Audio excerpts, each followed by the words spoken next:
They said that with this background I was going to look like I had a floating head. Apologize for that.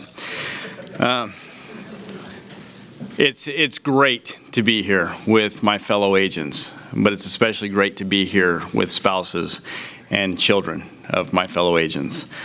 Over the past few years, I've had the opportunity to speak with President Trump on many occasions about border security, both before and after his election.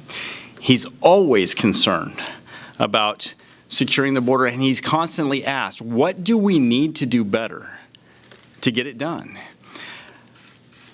On one occasion, I told him, was giving him examples of his past successes, and he subtly interrupted me and said, Muhammad Ali was the greatest fighter in the world because he never dwelled on the past. He was always looking to the future and how he could get better. He said, I don't want to know about the past. I want to know what I need to do now and into the future to make this great nation secure, to secure the border. He then started talking about, he got into the weeds of border security, and he was talking about the minutia that only the most hardened border security experts would understand. It was that moment that I knew that we had a president that got it. And I thought, if he delves into the minutia of the other issues facing this great nation, like he does border security, we're going to be doing well. And that's exactly what he's done.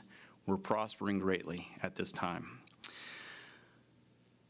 But when I really came to respect the man and the leader that President Trump was during the discussions.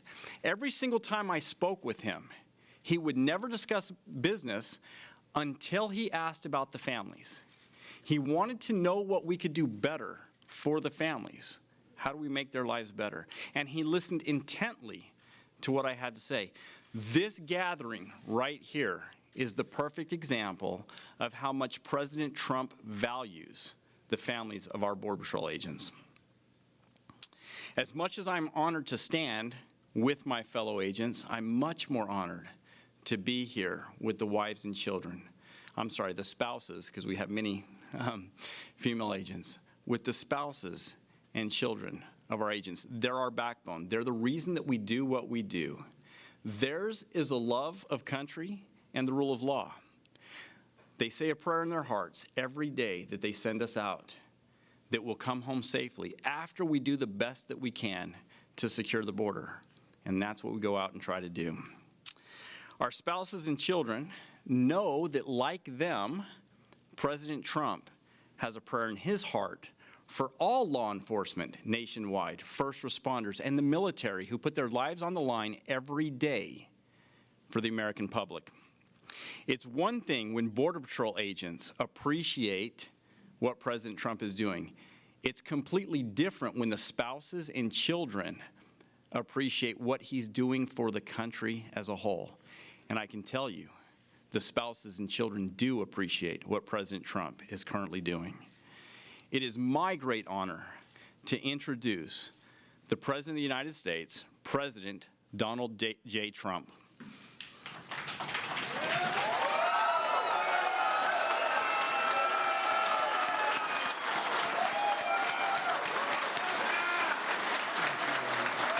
Fantastic. Thank you.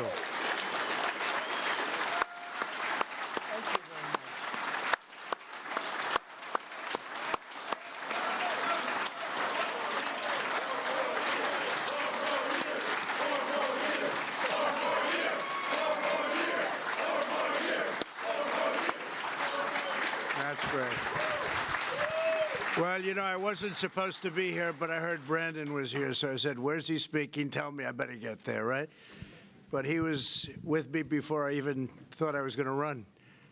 He used to say, him and his little group, they'd say, I hope that guy runs. And that was before I made a decision to run, actually, so you were there before the beginning, right? But I want to thank you all, and I tell you, he loves our country. Your whole group loves our country. And so I heard about you being here, and I said, if you want me, Brandon, I'm yours. If you don't, that's okay, too. I can save a little time. But he said, let's have the president walk over. Numbers just came out. 90% of Americans are satisfied with their personal life. I don't know how you define personal life, because that can be a very big divergence, very big definition. But it just came out in Gallup, I guess, the highest ever recorded. So 90% of Americans right now are satisfied, and that's by far the highest ever recorded. That tells you we're all doing something right. 63% of Americans are very satisfied with President Trump's handling of the economy. That's a very high number. That's the highest in over 20 years. Nearly 6 in 10 Americans say they're better off financially than they were a year ago. 74% say they will be better off in a year from now. That's tremendous optimism, which is a big thing. And 61% of the voters approve of Trump's handling of the coronavirus. And, you know, we did a very early move on that. I was criticized by a lot of people at the beginning because we were the first. We'd never done it before. We closed our borders to certain areas. It's never happened before where we did that. We never closed our borders, but we did it, and we actually did it early, and we took some criticism. Now everyone's saying we did a good job. And, Chad, you've done a fantastic job, and I appreciate it, you and your whole crew. 72% Republicans say that, and what do you have, a very small number of people in the country right now with it? It's like around 12. Many of them are getting better. Some are fully recovered already. So we're in very good shape. And I spoke with President Xi of China, and he's working very hard on this. It's a tremendous problem.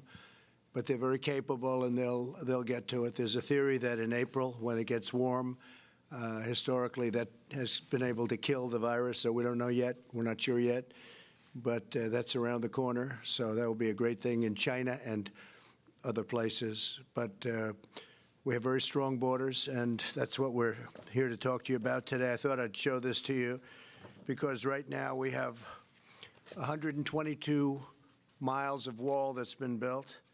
And I don't know if you can see this, but it's pretty impressive. These are different pictures, different shots of the wall. This is going up. We have in Arizona. This is in El Paso. We have New Mexico going up. This is the wall going up. They're working at night, as you can see. Either that or it's an extremely dark day. And that crew is, that's also in El Paso. So we're putting it up. The panel on top, just in case people want to know, because I would have loved it without the panel, but actually it's called an anti-climb panel. It makes it very tough to climb over the top. It's designed in a certain way that makes it very, very tough. So, in fact, we've had to bring in the fire departments and things to get people down. They've climbed the wall, sometimes with drugs on their back, oftentimes, and they're great climbers, but they couldn't get over the top anti-climb panel. So if people wonder what that is, I like to say it because it's an incredible thing. It makes it virtually impossible to climb over the top. And we had it designed many different ways. We had them tested, and this was the ultimate wall. This is what they wanted. Here's another shot. This is a shot of a little different section, also under construction. And we'll soon have, we think by the end of the year, we'll be up to over 400 miles. And shortly thereafter, we'll be at 500 miles. And then we'll determine if there's any other area that might need it, but we'll have covered, we think, close to 100% of the area that we wanted. Here's another shot of a section, the same section, actually, that's more advanced. And that's the way they put it up. They set it very deep into foundations and concrete. And it's steel with concrete in between. And if you've ever seen it, the bars are steel, they're hollow, and they pour concrete inside and then put rebar in. So they have the rebar first, rebar is the steel, and they put it inside and then they pour the concrete. And because of the tremendous weight, they have to pour the concrete after it's up. So it's a process that's pretty complicated, but pretty good. Otherwise, it would be very hard to put it up. It gets very heavy. So they pour in each one of the bars.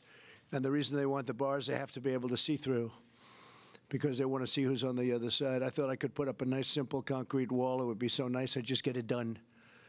They have to make it complicated. This project was complicated, but I said if we're going to do it, we have to do it right. So Brad and all of his people, from day one, this is the one they wanted.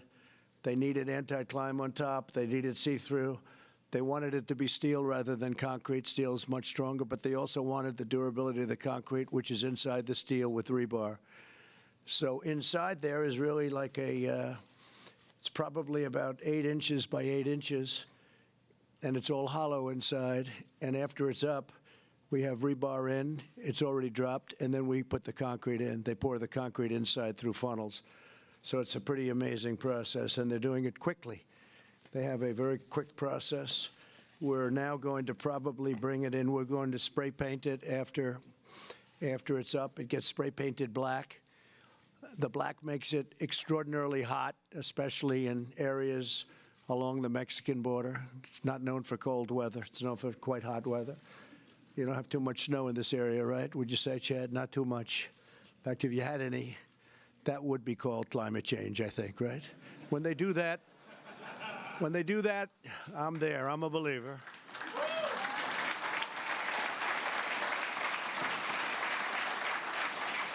But what you have is when that gets painted black, it becomes virtually untouchable during many parts of the season because of the sun hitting it. The black absorbs the heat. So not only would you have to be a good climber, but you're going to have to bring a hose with lots of water to water it down, and there aren't too many hoses in the area. There's not too much water in the area either. So it's an amazing process. This is a very tough area. This is an area that's this is in San Diego, and that's going up a very steep cliff where a lot of people come through, and they won't be coming through anymore. It's been almost 100% effective in the areas that it's been built. So we've built 122 miles, so we're able to see. And in all of those areas where the wall's been put up, it's virtually 100% effective. But don't worry, we won't take your jobs away. Okay, Brandon, we have, what it will do, it's going to be an additional tremendous safety valve. When I first started, they wanted drones. And we're going to have drones also, by the way, but drones flying around over the top of people pouring into our country, that doesn't do very much. But this really stops them. So this, coupled with our great people from Border Patrol, and also, and I have to give them a shout out because they get abused and they're incredible what they do, the folks from ICE. The people of ICE are incredible. They've taken out thousands and thousands of MS-13 and gotten them out of our country. And they really are. They're incredible people, and I want to thank them, too, because they work hand in hand. We all work hand in hand. Also, law enforcement in Arizona, New Mexico, Texas. The law enforcement works with you guys so much, and it's incredible the relationship we've all developed. Sometimes they come into the office, and I bring them right into the Oval Office. Other presidents didn't do that. They didn't do that. Nobody saw the inside of the Oval Office. They never discussed the building of a wall and how to build it and what's the best way to get it up. And we want the A-plus job. That's what we got, the A++. It also has essentially a form of an alarm system on it that if somebody starts to cut it, we immediately find out who that is. They have sensitive areas on the wall, so if it's cut, we immediately know what's happening. We have cameras all over it, too, and we have drones.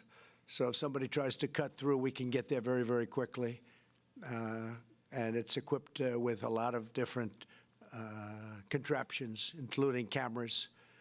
But so we have cameras, we have drones, we have everything. This is going to be something. It's going to be really incredible. And again, where we have it built, it has been like day and night. It's day and night. Now they come, it's like water. They come to the areas where it hasn't been put up. So they come. But that's when you're talking about 122 miles already. So that would mean, let's say you hit the center. That means you're 60-60. It's a long way. But it's worked incredibly well. So, Brandon, I want to thank you. It's been so incredible. It's been so incredible having you as my friend and having you from the beginning. You knew it was the right thing. You said, this guy's actually going to build a wall. I always got a kick out of the fact, and this was tough. When you want to get hundreds of millions of dollars for a wall, and you have an opposition party that wants to have open borders, and they don't want to, and I got everything from them, in all fairness. The military, we rebuilt our military, we rebuilt everything. I was able to get much more money, almost $2.5 trillion our military is rebuilt. The equipment is pouring in now, all rebuilt, planes and missiles and rockets and everything. But when you want to get money for a wall that most of the people in the Democrat Party wanted 5 years ago, they just didn't like it when I announced that we were going to build it. They were unable to get it built. They had the money, but they were unable to get it built because it takes talent to build things, and they don't have that talent. But we got it built. And I made your jobs a lot easier. Say thank you, Mr. President. Right?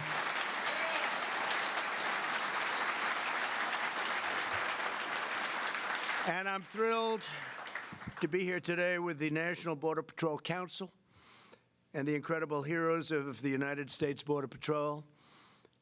You safeguard our communities like nobody can imagine, protect our families and defend this country, and the country that we love you defend so beautifully. And you love this country. You're incredible patriots. It's a tough job, but most of you wouldn't trade that job for any other job. How about you? You want another job? No? Not interested, right?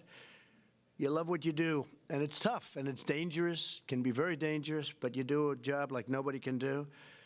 We also have to thank Mexico. We have 27,000 Mexican soldiers right now on our border, and the numbers have been fantastic, as Chad has either told you or will be telling you. 27,000, think of that, Mexican soldiers, and they're now guarding our border. So I want to thank the President of Mexico, who's doing a terrific job. Not an easy situation over there. As long as I'm President of the United States, you will always have a loyal champion in the Oval Office, because I am with you like no president has ever been with you. You know that.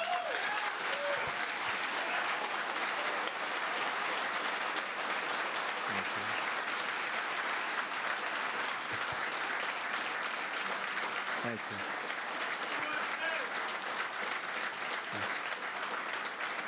Just like I pledged as a candidate, I have made it my top priority to support our nation's rank-and-file border agents and, by the way, law enforcement, because law enforcement all over the country is doing an incredible job, and to ensure you have a direct line to the White House, and you have that. You have that. You've always had my back, and I will always have yours. I especially want to recognize the senior leaders of the National Border Patrol Council, including Executive Vice President Paul Perez. Where's Paul? Paul Perez. Paul, stand up, please. Great job, Paul. Great. And Vice Presidents Hector Garza. Thank you, Hector.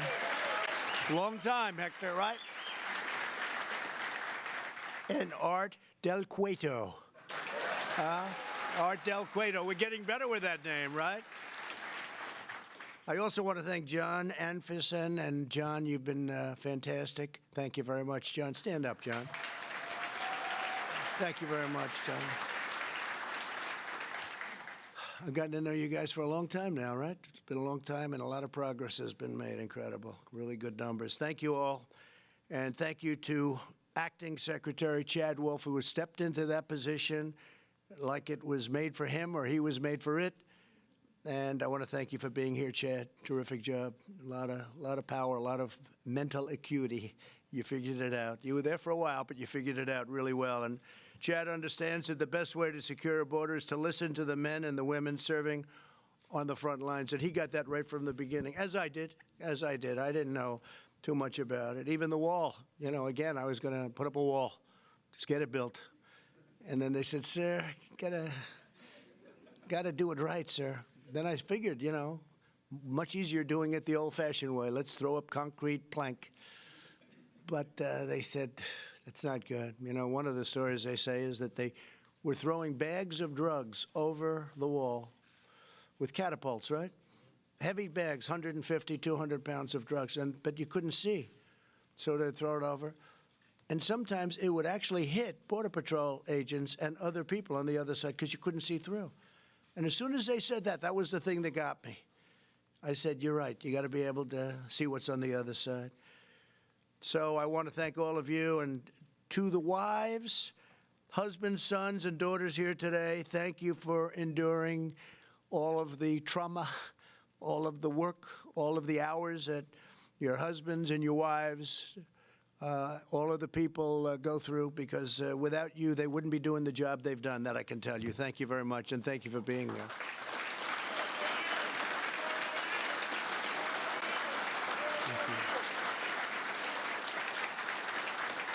And today, always, we especially want to honor the brave Border Patrol agents who laid down their lives in the line of duty.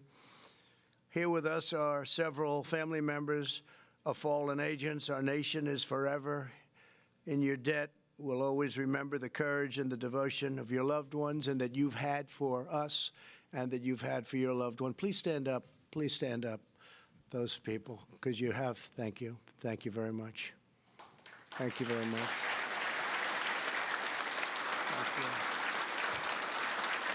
Thank you. Great love. Thank you. Thank you. Thank you very much. From day one, we have fought to give Border Patrol the tools, resources, and support you need on your job. The results have been nothing short of extraordinary. Illegal border crossings have dropped 8 straight months in a row. That's a big number. Illegal crossings are down over 75% since last spring. And this is despite the fact that we have the strongest economy in the history of our country. So there are times when our economy is not good, and we've had those times not so far away, where our economy is not good. It's not the same job. When the economy is not only good, it's the best we've ever had. Many more people come up. Many more people come up when you have governors of California saying, if you come to the United States, we'll give you free health care. We'll give you free medical care. We'll give you college. We'll give you education. We'll give you whatever you want. I sometimes say, we'll give you a Rolls Royce for every family. And the news said, you know that's not true. Why did you say that? They don't understand it. They don't get, actually, they understand it better than we think. But the fact is, we give people a lot. And when you have governors, certain governors in particular, saying that they're going to give so much away, people come that never even thought of coming. So it makes the job more difficult. But really, when you have this great economy, everybody wants it, and we can't let that happen, because things will go. And by the way, we do want people coming into our country, but they have to come in legally, and they have to come in through merit. They have to be able to help us. They have to come in through merit. They have to come in legally. It's very important, right?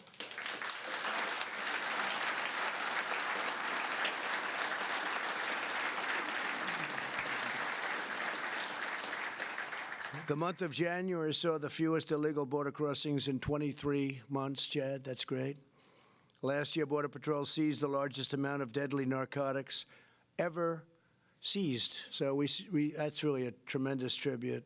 Last year, think of that, Border Patrol, the largest amount of deadly narcotics on record ever was last month and last year, actually last month in particular.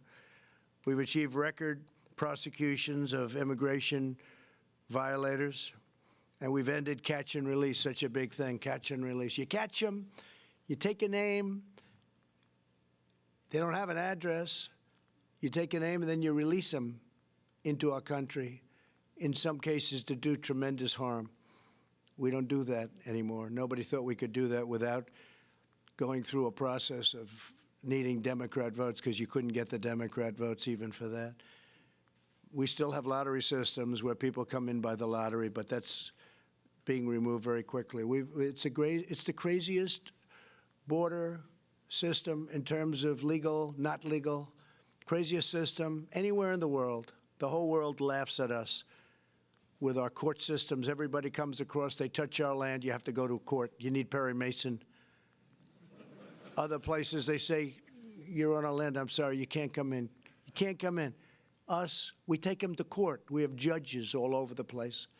It is absolutely, and we could fix it so easily, but we have no support from Democrats, as you very well know, because they want open borders. They want literally millions of people to flow into our country. And of those millions of people, tremendous numbers of them are people you don't want in this country. You don't want in this country. And they don't want them in their countries, and that's why they come up, because the countries push them up. But not anymore. Guatemala, if you look, El Salvador, all of the different countries, Mexico, we're signing agreements. We've already signed agreements. Honduras, we've signed agreements. Safe Third, Call it whatever you want. Give it any name you want, but safe third. And we bring them back. You know, in the old days, I think we can say, Brandon, it wasn't so easy to bring them back. You couldn't bring them back. They wouldn't take them. We could catch a murderer from Honduras, Guatemala, El Salvador. We bring them back, and they say, don't land your plane. Your bus can't come in. Your van can't come in. We don't want them. We don't want them back. Now they take them back. Very openly and very nicely. Is that right? Would you say that's right? We couldn't bring them back. They wouldn't take them. They'd send them to us. They were vicious criminals in some cases. And when they brought them back under the past administration, they wouldn't take them. So we'd end up bringing them back. Now they take them back gladly. Someday we'll explain how that worked. We're removing illegal border crossers at a tremendous pace and making it clear that if you break our laws, you will be sent back home, and your home will accept you with open arms or open prisons or whatever it is they want to do with them. And we have to put some in jails. In some cases, they're so violent, we have to. But generally speaking, we just don't want to have people in jails for 50, 60 years and the tremendous cost. So we generally try to get them home. In some cases, we really have to because of the level of severity, the level of criminality. We're building a border wall, and the wall is, as I said, going to be something very special, but that's only part of it. So while we work together to protect our country and save countless lives, unfortunately, the far left in our country wants to do things that are so bad for our country and so bad for security, so bad for households, for women. People say, do you think Trump will get the women vote? Remember last time? They said he'll never. I said, will any woman vote for Trump? Is there a woman in the whole country? And then I got a tremendous number of women. They said one of the reasons I won was women. Thank you very much, by the way, women. Because it's fake news. I say fake news, fake polls, whatever they can do. But we got a tremendous, remember they said the women have been unbelievable. By the way, Hispanic, unbelievable. African American, unbelievable.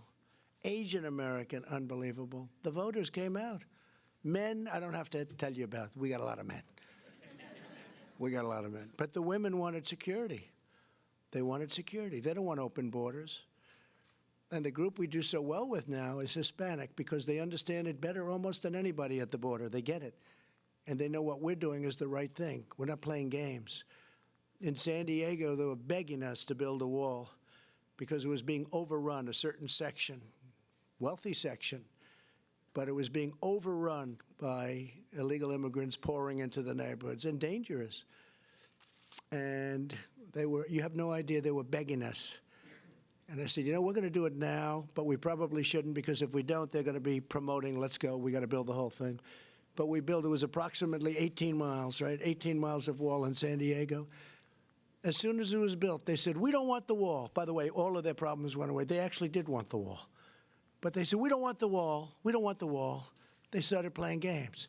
So I said, you know what? We're going to take the wall down and we'll move it over to New Mexico. They said, no, no, no, don't do that. So we haven't heard from them any longer. We haven't heard. You understand that game. So it's been pretty incredible what's happening at our border. In my state of the Union address, I shared the tragic story of Maria Fuentes, a 92-year-old great-grandmother who was allegedly raped, beaten, and murdered by a criminal illegal alien in New York City. I think I can, no, I don't think, I'll take the word allegedly out. Do you mind if I do that? See, the lawyers put it in. If you don't mind, I'll leave it out. She was raped, beaten, and murdered. Only 5 weeks before the murder, the criminal alien had been arrested for assault. ICE asked for the criminal to be turned over, but instead, he was ordered released under New York City's sanctuary laws. If New York had simply honored ICE's detainer request, very simple thing to do, Maria Fuentes could be with her family right now. And we're deeply moved to be joined this afternoon by Maria's grieving granddaughter, Daria. Where's Daria? Daria Ortiz. Daria? Please come up, Daria, please. Daria is joined by her beautiful 5-year-old son. Thank you, Daria. It's a great honor. Thank you very much. Please, thank you very much.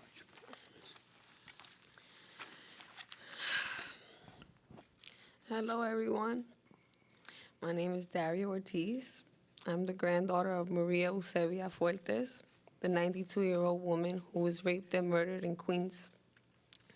I'd like to take this moment to say my grandmother was very generous and educated. She was a woman who dedicated her time to taking care of others. Before coming to America, she worked as a secretary for the president in her native country, the Dominican Republic.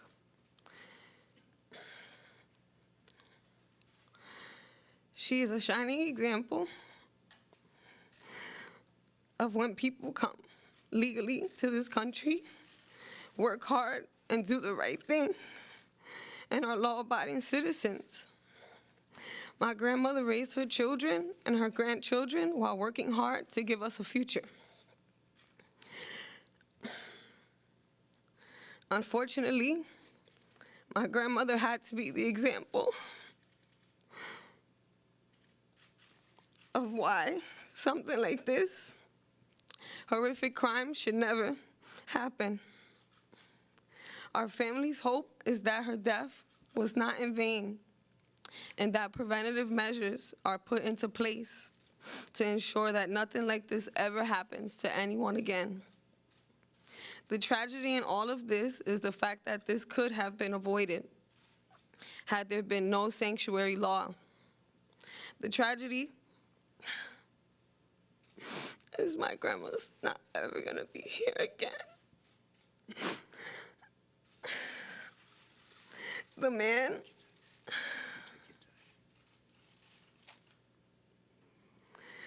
man that is responsible for this should have never had the opportunity to do this. Had his multiple offenses had not been ignored, the system not only failed our family, but it failed our city. Our family would like to thank the administration for acknowledging my family's tragedy and extending their concerns in this tragic time. Thank you very much. Thanks. Thank you. Thank you.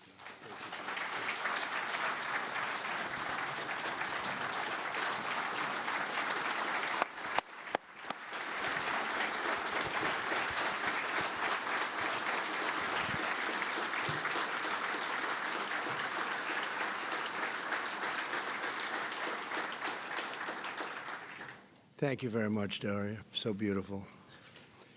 Not one more American life should be stolen by sanctuary cities. They're all over the place, and a lot of people don't want them. Many, many communities, they don't want them in California. You hear California, but they don't want them. The politicians want them for whatever reason. That's why we're calling on Congress to pass legislation giving American victims the right to sue sanctuary cities and hold them accountable for the suffering and the damages that they've caused. American citizens are entitled to safe neighborhoods and safe streets that really the people in this room have provided where they're given the opportunity. With sanctuary cities, they're really not given that opportunity. You're the noble guardians who protect our loved ones, and you keep America safe, and you do an incredible job at doing it. Nobody could do it like you do. Under my administration, we know that border security is national security, very much the same thing. And that's why I'm so honored to work hand in hand with the National Border Patrol Council and all of my friends. Some of you I know very well, very, very well. We love our Border Patrol agents. We love our law enforcement. And we want to thank you for doing an incredible job. God bless you all. Thank you. Thank you. Thank you, Brandon.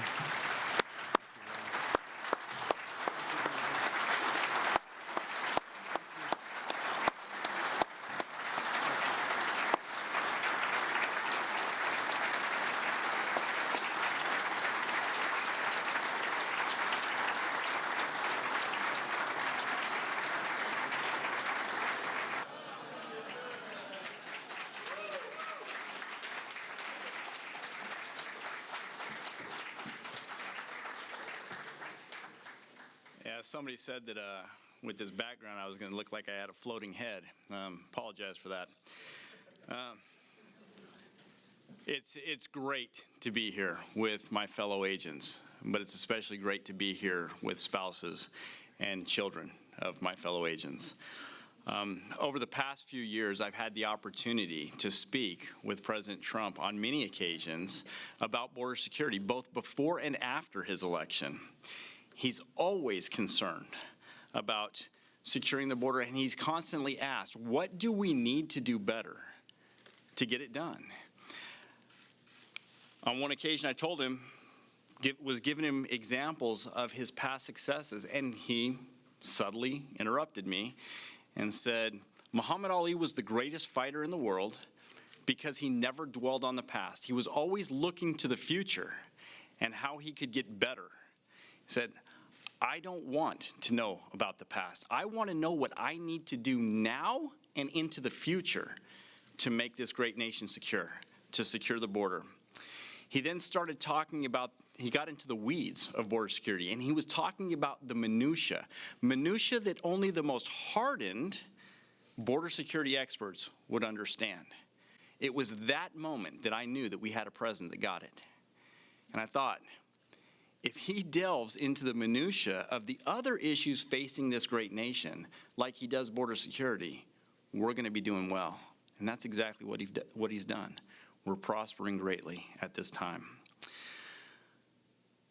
But when I really came to respect the man and the leader that President Trump is was during the discussions. Every single time I spoke with him, he would never discuss business until he asked about the families. He wanted to know what we could do better for the families. How do we make their lives better? And he listened intently to what I had to say. This gathering right here is the perfect example of how much President Trump values the families of our Border Patrol agents.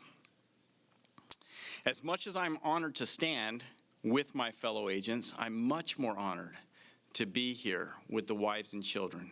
I'm sorry, the spouses, because we have many female agents, with the spouses and children of our agents. They're our backbone. They're the reason that we do what we do. Theirs is a love of country and the rule of law. They say a prayer in their hearts every day that they send us out, that we'll come home safely after we do the best that we can to secure the border. And that's what we go out and try to do. Our spouses and children know that, like them, President Trump has a prayer in his heart for all law enforcement nationwide, first responders, and the military who put their lives on the line every day for the American public. It's one thing when Border Patrol agents appreciate what President Trump is doing. It's completely different when the spouses and children appreciate what he's doing for the country as a whole. And I can tell you, the spouses and children do appreciate what President Trump is currently doing. It is my great honor to introduce the President of the United States, President Donald J. Trump.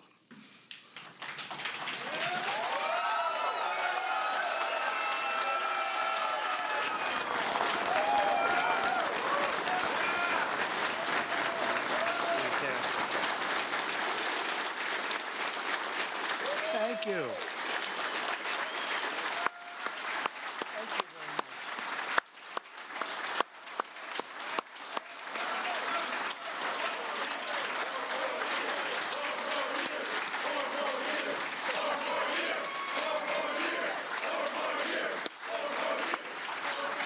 That's great. Well, you know, I wasn't supposed to be here, but I heard Brandon was here, so I said, where's he speaking? Tell me, I better get there, right? But he was with me before I even thought I was going to run. He used to say, him and his little group, they'd say, I hope that guy runs. And that was before I made a decision to run, actually. So you were there before the beginning, right? But I want to thank you all. And I tell you, he loves our country. Your whole group loves our country. And so I heard about you being here, and I said, if you want me, Brandon, I'm yours. If you don't, that's okay, too. I can save a little time. But he said, let's have the president walk over. Numbers just came out. 90% of Americans are satisfied with their personal life. I don't know how you define personal life, because that can be a very big divergence, very big definition. But it just came out in Gallup, I guess, the highest ever recorded. So 90% of Americans right now are satisfied, and that's by far the highest ever recorded. That tells you we're all doing something right. 63% of Americans are very satisfied with President Trump's handling of the economy. That's a very high number. That's the highest in over 20 years. Nearly 6 in 10 Americans say they're better off financially than they were a year ago. 74% say they will be better off in a year from now. That's tremendous optimism, which is a big thing. And 61% of the voters approve of Trump's handling of the coronavirus. And, you know, we did a very early move on that. I was criticized by a lot of people at the beginning because we were the first. We'd never done it before. We closed our borders to certain areas. It's never happened before where we did that. We never closed our borders, but we did it, and we actually did it early, and we took some criticism. Now everyone's saying we did a good job. And, Chad, you've